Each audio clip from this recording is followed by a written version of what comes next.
talagang ang sarap talaga ni AJ. Kung lalaki ako, hindi pwedeng di ako masarapan talaga. Nasasarapan nga ako sa sarili ko eh.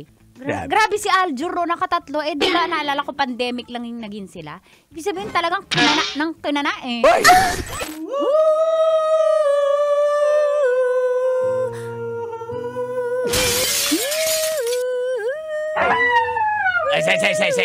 Ang dami na shock dahil, may anak pa si AJ. Oo. And hindi lang yung may anak na kakagulat. 5. Saan lumabas, girl? Oo, parang walang Saan anak. lumabas? Grabe yung ganda na yung ate girl, fresh eh. Wow! Grabe si Aljur, nakatatlo. Eh, di ba naalala ko pandemic lang yung naging sila?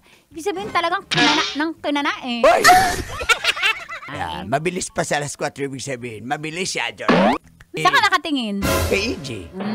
Mas maganda ngayon para makakakuha siya ng mga ibang roles, hindi lang mature roles. So, hindi na mature roles ngayon. Kasi, Pwede rin, kasi talagang ang sarap talaga ni AJ. Kung lalaki ako, hindi pwedeng di ako masarapan talaga. Nasasarapan nga ako sa sarili ko eh.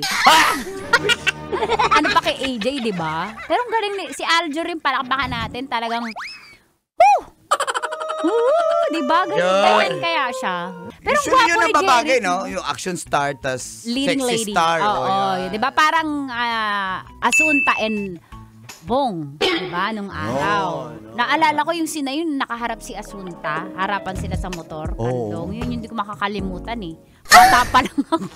Nanood ka na, bata ka na. Mayroon ka bang BGS niyan? Mang Kanor! Siyempre. Mang Kanor. Tapos Diwata. Sarap manood ng radyo, no? Ginawa mo na talagang bisyo ang panonood sa amin, no? Umabot ka na rito eh. Huy! Kaya kung gusto mong tuloy-tuloy pa ang tawanan, Iyakan at kiligan, aba, i-like mo na ang video na ito. at mag-comment ka na rin sa Bisyo. Hit mo na rin ang notification bell. Para updated ka sa mga kaganapan namin dito sa Love Radio. Kailangan pa bang i-memorize yan? Basic.